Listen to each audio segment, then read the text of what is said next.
Hello guys, आज हमारी percentage की कौन सी क्लास है? 5वीं। पहली क्लास आपने देखी? कल की जो क्लास डली थी वो आपने देखी कि नहीं देखी? डेली क्लास देखते रहो, पूरा परसेंटेज चैप्टर आपकी उंगलियों पर होगा। तो आज हमारा क्वेश्चन नंबर 15। कल हम कौन सा टाइप कर रहे थे? क्षेत्रफल पर आधारित क्वेश्चन। तो क्वेश्चन नंबर 15 है, किसी वर्ग की भुजा में 30% की वृद्धि कर दी। तो बताना है क्षेत्रफल हमको उतना ही रखना है, तो दूसरी भुजा को कितना कम करना होगा। क्वेश्चन है, किसी वर्ग की एक भुजा 30% बढ़ा दी गई है, क्षेत्रफल उतना ही रखने के लिए दूसरी भुजा कितनी घटानी होगी। तो सबसे पहले आपको क्या करना है, 30% की फ्रैक्शन वैल्यू क्या होती है? 30% की फ्रैक्शन वैल्यू होती है 3/10। तो 30% बढ़ गई तो 10 से कितनी हो गई? 13। अब पहली संख्या जो है वह पहली भुजा हो गई हमारी 10 से 13, कितनी बढ़ गई? 3 बढ़ गई। तो जो दूसरी संख्या है उसको 3 कम करना होगा, तभी तो हमारा क्षेत्रफल इक्वल होगा, नहीं होगा। पहली संख्या पहली भुजा 10 से हो गई 13, तो दूसरी भुजा को हमें 3 कम करना होगा, मतलब 13 से 10 करना होगा, तभी तो क्षेत्रफल कांस्टेंट होगा, नहीं होगा। तो हमें क्या करना है, 3 कम करना है। कम किससे करना है? किससे करना है कम? 13 से गुणा 100। तो कितना हो गया? 300/13। 13 दूनी 26। कितना बच गया? 4। कितना हो गया? 40। 13 तिया 39। कितना बच गया? 1 बच गया ना, तो 1/13। तो इसका आंसर कितना हो गया? 23 सही 1/13%। ये आपका क्या हो गया आंसर। दोबारा बताता हूं मैं आपको, किसी वर्ग की एक भुजा 30% बढ़ा दी गई है, तो 30% की फ्रैक्शन वैल्यू क्या होगी? 3/10। तो 10 से कितनी हो गई? 13। 10 में 3 जोड़ोगे तभी तो 13 होगा। अब जो दूसरी संख्या है उसको कितनी कम करनी है जिससे कि क्षेत्रफल उतना ही रहे। तो क्षेत्रफल कम करने के लिए क्या होगा, पहली संख्या या पहली भुजा जितनी बढ़ा दी दूसरी को उतनी कम कर दो। तो कितनी बढ़ाई है? 3 बढ़ाई है, तो हमें 3 कम करना होगा। कम करेंगे किससे? 13 से। तो 3/13 गुणा 100, तो ये कितना हो गया? 300/13। तो 23 सही 1/13%। ये आपका आंसर होगा। समझ में आया? ठीक है, अगला क्वेश्चन करते हैं। Question number 16। क्वेश्चन नंबर 16, किसी वर्ग की प्रत्येक कोर को दुगना कर दिया जाए तो उसके क्षेत्रफल में कितने प्रतिशत वृद्धि होगी। मैं समझता हूं आपने इतने क्वेश्चन कर लिए हैं, तो इस क्वेश्चन को आप आसानी से कर सकते हैं। ठीक है, तो वर्ग का क्षेत्रफल कैसे निकालते हैं? भुजा के स्क्वायर से। वर्ग का क्षेत्रफल का फॉर्मूला क्या होता है? भुजा का स्क्वायर, यही तो होता है ना। तो ठीक है, सपोज साइड क्या है? a, और बाद में कितनी हो गई? a1। पहले कितनी थी? ये क्या है? साइड। इसका रेशियो पहले कितनी थी? 1, लेकिन अब क्या कर दिया? 2 कर दी, क्योंकि दुगनी करोगे तो 1 दूनी 2। ठीक है, ये क्या है? साइड का रेशियो। ठीक है, नहीं साइड क्या है? क्वेश्चन आप ध्यान से पढ़ो, किसी वर्ग के प्रत्येक कोर को दोगुना कर दिया जाए तो उसके क्षेत्रफल में कितने प्रतिशत वृद्धि होगी। क्वेश्चन ये है आपका। तो साइड क्या है? पहली थी 1 से दुगना करके क्या हो गई? 2। अब इसका एरिया कितना हो जाएगा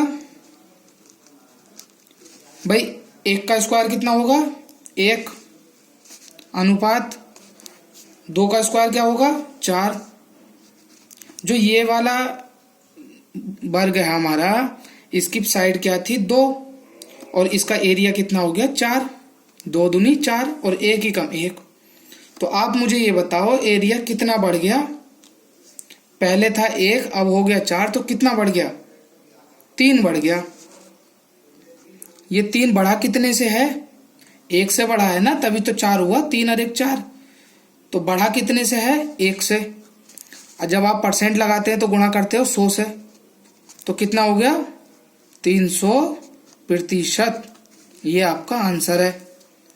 आगे समझते हैं, किसी वर्ग के प्रत्येक कोण को 2 गुना कर दिया जाए तो उसके क्षेत्रफल में कितने प्रतिशत वृद्धि हुई। तो ये है वर्ग 1, ये है वर्ग A1। तो इसकी साइड कितनी थी 1, 2 गुना करने से क्या हो गई 2। एरिया इसका है 1, क्यों आप यहां देख सकते हो वर्ग का क्षेत्रफल कितना होता है भुजा स्क्वायर। तो इसकी भुजा कितनी है 1, तो 1 का स्क्वायर कितना हो गया 1। इसकी भुजा है 2, 2 का स्क्वायर क्या हो गया 4। तो 1 से कितनी बढ़ गई 3 बढ़ गई, तभी तो 4 होगी। तो 3 बढ़ी कितने से 1 से, तो 3/1 गुणा, परसेंट लगाने के लिए 100 से गुणा करते हैं, तो 300 ही कम 100 तिया 300, 3 की गुणा 100 में करोगे तो 300। ये हो गया आपका answer. Question number 17। Question number 17, एक वर्ग की भुजा 10% बढ़ा दी जाती है तो इसके क्षेत्रफल कितने प्रतिशत बढ़ेगा। ठीक है, आप इसको इजीली कर सकते हो। कैसे करोगे, सबसे पहले आप बताओ 10% की फ्रैक्शन वैल्यू क्या लिखी थी 1/10। तो साइड क्या बढ़ गई, साइड हो गई 10 से कितनी हो गई 11, 10 से कितनी हो गई 11, 10 और 1 11। तो एरिया में क्या चेंज होगा, एरिया कैसे निकालते हैं भुजा का स्क्वायर। तो 10 का वर्ग करोगे तो कितना हो गया 100 और 11 का वर्ग करोगे तो 121। तो कितने बढ़ गई 21 बढ़ गई। तो आप लिख दोगे 21%, क्योंकि 100 से बड़ी है तो इसलिए हमें सीधा लिख सकते हो आप 21%। ठीक है, और अगर 100 से नहीं बड़ी होती, अगर कम से या ज्यादा से होती तो हमें पूरा डिटेल में जाना पड़ता, लेकिन 100 से जो चीज बढ़ती है तो अपने आप में परसेंट होती है। ठीक है नहीं, तो 100 से कितनी बढ़ी 21, तभी तो 121 हुआ। दोबारा समझो, साइड कितनी बढ़ी है 10 से 11 और एरिया कितना बढ़ा है बच्चों 100 से 121। चैनल को सब्सक्राइब करना ना भूलें। वीडियो अच्छी लगे तो लाइक कर दो इसको जल्दी से, और फैला दो, सबको शेयर कर दो बढ़िया से। ठीक है नहीं, 10 से हो गई 11 हमारी साइड हो गई, एरिया हो गया 100 से 121, तो कितने प्रतिशत बढ़ गया 21%। चलो चलते हैं अगला question 18। Question number 18। Next type आती है, अब क्षेत्रफल वाले क्वेश्चन भी अपनों ने कर लिए। अब नेक्स्ट टाइप कौन सी आती है, आय व्यय पर आधारित प्रश्न। ठीक है, इसमें तो टाइप में क्या होगा कि आय इतनी बढ़ गई, व्यय इतना बढ़ गया, तो बतानी है कि बचत कितनी बढ़ रही है घट रही है, ऐसे कुछ क्वेश्चन होंगे इसमें। ठीक है, तो क्वेश्चन कह रहा है राम की आय और बचत में 3:2 के अनुपात में है, उसकी आय में 10% की वृद्धि होती है और खर्चा उसका 12% बढ़ता है। तो बचत बतानी है कि बचत में कितने प्रतिशत की वृद्धि होती है।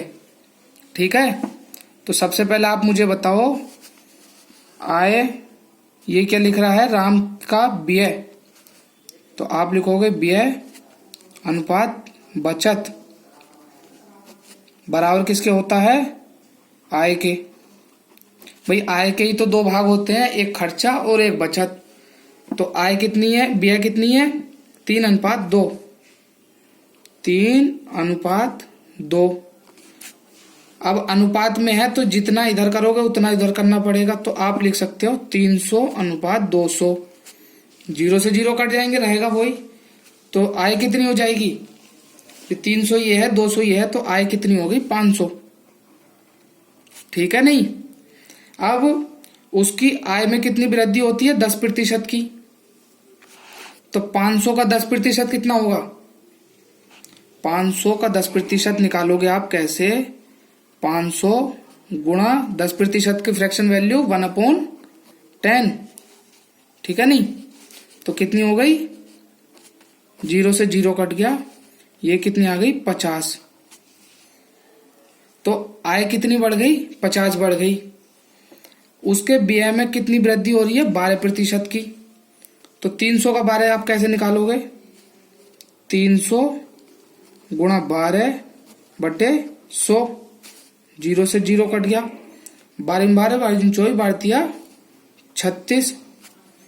ठीक है। अब 36 तो उसका खर्चा बढ़ गया, 50 उसकी आय बढ़ गई, तो बचत कितनी बड़ी होगी, 50 में से 36 गए, कितने बचे, 14 बचे, नहीं बचे, नहीं बचे 14। आप 36 में क्या जोड़ोगे जो 50 हो जाए, तो आप ये हो गई 14। ठीक है। अब 14 बढ़ गया, क्या बढ़ गया, 14। 14 बढ़ा कितने से है, 200 से। तो आप लिखोगे बचत वृद्धि। बचत वृद्धि कितनी बढ़ गई, 14 बढ़ गई, कितने से, 200 से। गुणा क्या करोगे, 100।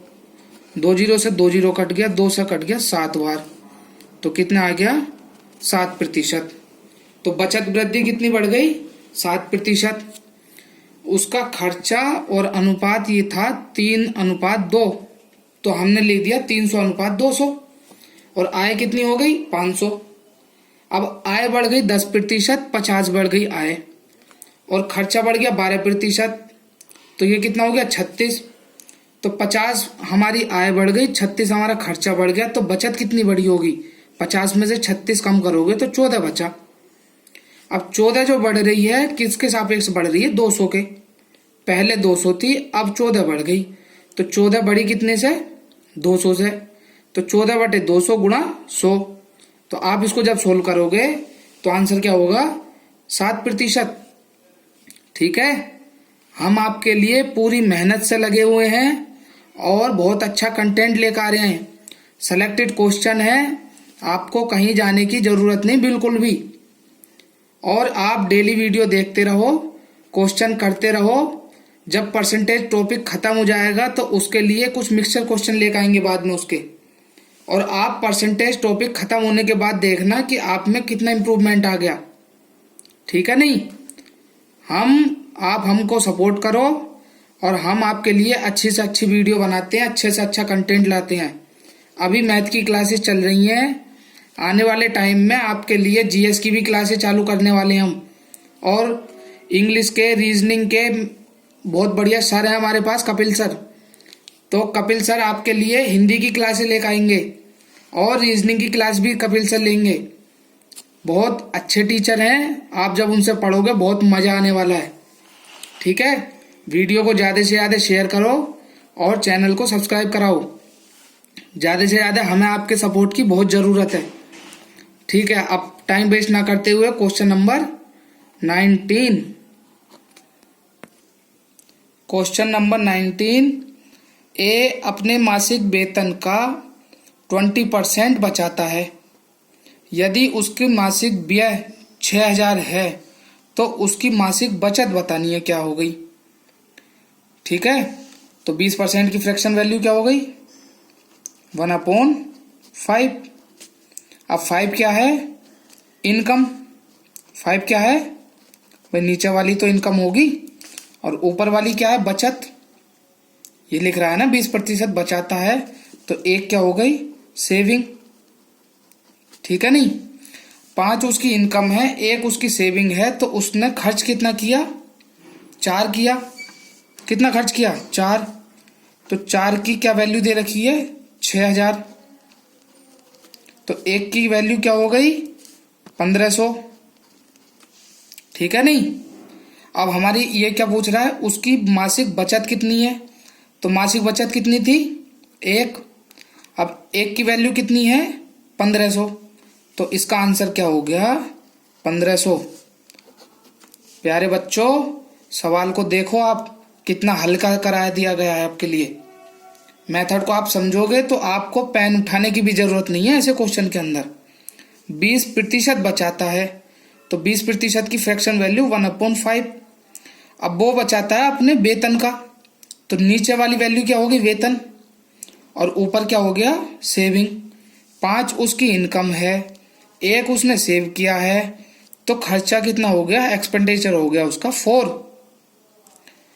अब 4 की वैल्यू क्या दे रखी है 6000, तो 1 की वैल्यू कितनी आ गई 1500, ठीक है, तो उसकी सेविंग क्या हो गई 1500। यही आपसे पूछा था, ठीक है, समझ में आ गया होगा। Question number 20। क्वेश्चन नंबर 20, 2500 लोगों में से केवल 60% में बचत करने की आदत पाई गई, ठीक है।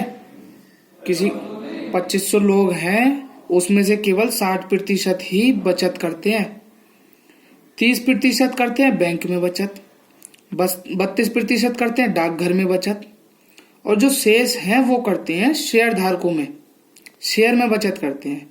तो आपको शेयर धारकों की कुल संख्या बतानी है, ठीक है, क्या बतानी है शेयर धारकों की संख्या, सही है नहीं। आपको 2 मेथड बताता हूं मैं इसके क्वेश्चन के। 2500 क्वेश्चन लोग हैं, तो 2500 में 60% ही करते हैं बचत, तो 2500 का 60% कितना हो गया 2500 गुणा 60 बटे 100, 2 जीरो से 2 जीरो कट गए, 25 छिक्का 150, तो ये कितना हो गया 1500। तो 2500 लोगों में से केवल 1500 ही क्या करते हैं बचत। अब 1500 में क्या करते हैं 30% तो करते हैं बैंक में, तो 1500 का 30% कितना हो गया, 2 जीरो से 2 जीरो कट गए, 450। 32% क्या करते हैं डाकघर में, तो 1500 का 32% बटे 100, 2 जीरो से 2 जीरो कट गए, 15 दूनी 30, 15 तिया 45, और 45 3 48, ठीक है। तो और ये दोनों कितने हो गए टोटल, ये टोटल हो गए 450 दूनी 900, 930, 45 दूनी 90, 930। अब 1500 लोग बचत करते हैं, 930 ने कर दिए कुछ डाकघर में कुछ बैंक में, तो बचे कितने, ये बच गए 1500 माइनस 930, कितना हो गया 570। तो 570 क्या करते हैं शेयर में इन्वेस्ट करते हैं। एक तो मेथड होगा ये, क्या लिखेंगे आप first method, and second method क्या होगा, सेकंड मेथड क्या होगा, सेकंड मेथड होगा 30% ने किया बैंक में, 32% ने किया डाकघर में, तो टोटल कितना हो गया 30 और 30 60 62, बच कितना गया 38%। तो वो मेथड थोड़ा लॉन्ग हो जाएगा, इसीलिए उस मेथड को हम नहीं बताएंगे, वो मेथड लॉन्ग हो जाएगा। कैसे करेंगे आप उसको, 30% किया बैंक में, तो बैंक में कितना किया 30% ने, ठीक है, और डाकघर में कितना किया पोस्ट ऑफिस, पोस्ट ऑफिस में किया 32 ने, ठीक है, तो कितना हो गया 62%। अब कितना रिमेनिंग हुआ, जो शेष है शेष किस में कर रहा है डाकघर में, इसमें शेयर में, तो शेयर का कितना होगा शेयर का होगा 100 माइनस 62, कितना हो गया 38%। ठीक है, तो इसमें का 38% कैसे निकालोगे, 2500 का 60%। ठीक है, कैसे निकलेगा, 2500 का 60% और उसका 38%, तो कैसे निकलेगा,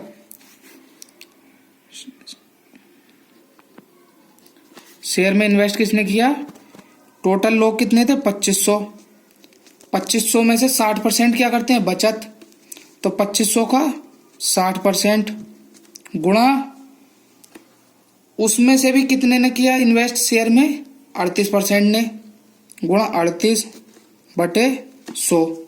ठीक है, 2 जीरो से 2 जीरो कट गए, 0 से 0 कट गया, 5 पंजे 25, 5 दूनी 10, 2 तिया 6, कितना हो गया 5 गुणा 3 गुणा 38, 5 गुणा 3 गुणा 38 बराबर कितना आ गया, 5 तिया 15, 15 गुणा 38, 15 गुणा 38, 15 चौका 60, 15 पंजे 75, 15 छिक्का 90, 15 सत्ते 105, 15 अट्ठे 120, कितना हो गया, हासिल लगा 12, 15 तिया 45, 45 12 कितने हो गए 57, तो ये हो गया 570। तो इसके मैंने आपको बताया 2 मेथड। सेकंड मेथड को आप ध्यान से समझो। बैंक में किया 30%, पोस्ट ऑफिस में किया 32%, तो रिमेनिंग कितना बचा 38%। तो जो रिमेनिंग है वो है शेयर मार्केट में। तो टोटल लोग थे हमारे पास 2500, 2500 में 60% ने किया इन्वेस्ट किसी ना किसी चीज में, और उनमें से भी 38% ने किया शेयर में इन्वेस्ट। तो जब आप सोल्व करोगे तो आंसर कितना आएगा 570, ये आपका आंसर है। ठीक है, अब एक क्वेश्चन हम आपको घर के लिए दे रहे हैं, आप ध्यान से इस वीडियो को देखना, क्लास को ढंग से पढ़ना, और क्वेश्चन एक घर से दे रहे हैं, इस क्वेश्चन को सोल्व करके कमेंट में इसका आंसर बताना। ठीक है, अभी लिखते हैं क्वेश्चन। क्वेश्चन नंबर 21 आपके लिए घर से दे रहे हैं, इसे क्वेश्चन को घर से करके लाना है और इसका आंसर कमेंट बॉक्स में जरूर देना है। अगर कहीं कोई प्रॉब्लम आए तो पिछली वीडियो जाके देखो, ये क्वेश्चन बहुत आसानी से आपसे हो जाएगा। ठीक है, कुलदीप जी आपसे विशेषकर कह रहा हूं मैं, इसका क्वेश्चन का मुझे आंसर चाहिए। ठीक है अंकित जी, आपसे भी बोल रहा हूं, और इसे क्वेश्चन को ध्यान से देखो। आप थोड़ा टाइम दे रहे हैं हम आपको, क्वेश्चन को ध्यान से देखो और इसका आंसर मुझे अभी 1 घंटे बाद कमेंट में चाहिए। आप सभी से बोल रहा हूं जितने भी देख रहे हो वीडियो। ठीक है, देखिए।